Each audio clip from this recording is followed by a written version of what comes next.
Nestled high in the rugged mountains of northern Ethiopia lies a city that seems frozen in time, Lalibela.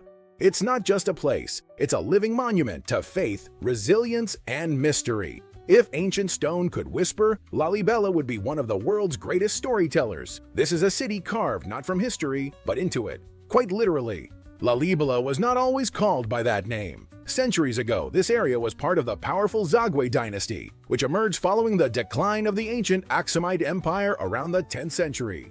The town eventually took its name from King Lalibela, who ruled in the late 12th and early 13th centuries, and is said to have been divinely inspired to construct a new Jerusalem in response to Muslim conquests that had made pilgrimages to the Holy Land nearly impossible for Christians.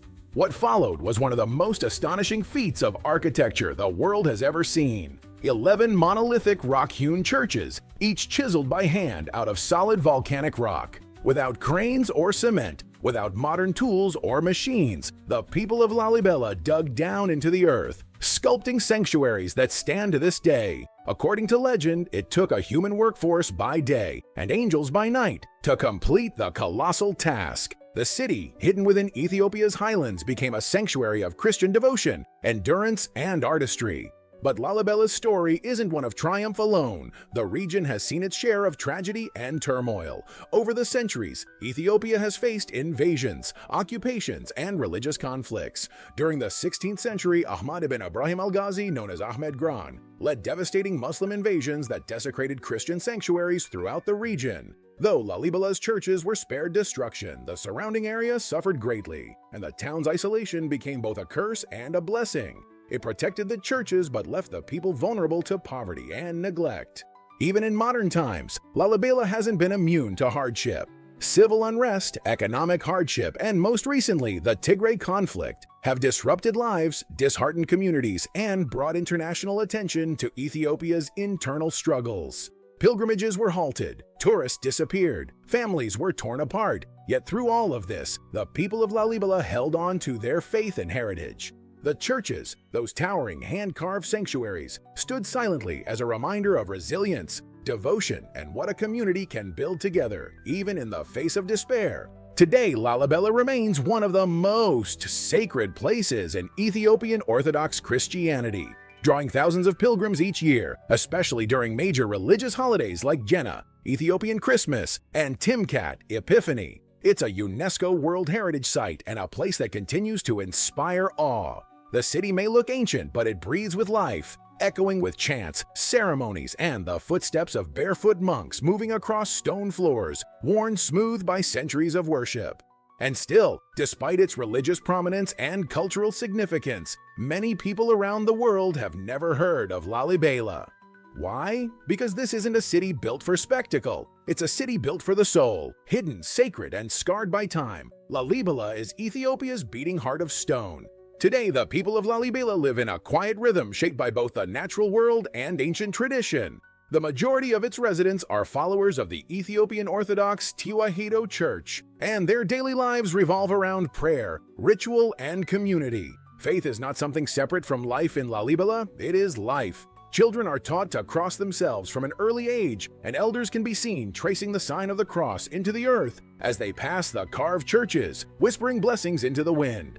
The people here are known for their deep spiritual discipline, but also for their hospitality. It's common to be invited into a home for coffee, even by strangers, and to share stories over a small round table as incense curls up from the coals. Hospitality is sacred, and guests are treated with warmth, sincerity, and often a steaming cup of Ethiopia's world-famous buna, or coffee, brewed in a traditional jabina pot and served with reverence.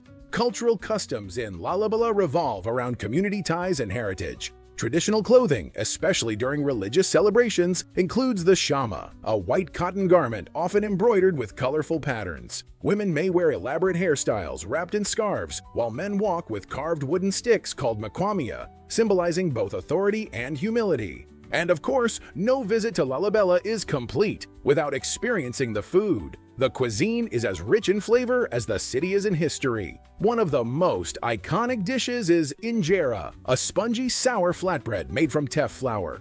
It's more than a side, it's the foundation of the meal, used to scoop up stews and vegetables by hand. Among the must-try dishes, doro, a spicy chicken stew simmered in Berber spice and served with hard-boiled eggs. It's fiery, flavorful, and often reserved for holidays or honored guests. Shiro, a comforting, creamy stew made from ground chickpeas or broad beans, infused with garlic, onions, and spices. It's a staple for both fasting days and everyday meals. Tibs, sautéed meat, often beef or lamb, served sizzling with onions, peppers, and sometimes a splash of tej, the local honey wine. The primary language spoken in Lalibela is Amharic, Ethiopia's official language. However, many people also speak Tigrinya or Agiabiu, reflecting the ethnic diversity of the region. Even among the youth, who might pick up English or French in school, Amharic remains the heart of communication, especially in prayer, storytelling, and song. The climate in Lalibela is relatively mild throughout the year, thanks to its high altitude, nearly 2,500 meters above sea level. Days are usually sunny and warm, while nights can be crisp and cool. The region has a dry season from October to March, ideal for travel and religious festivals, and a rainy season from June to September, when the fields turn green and the red earth darkens with life.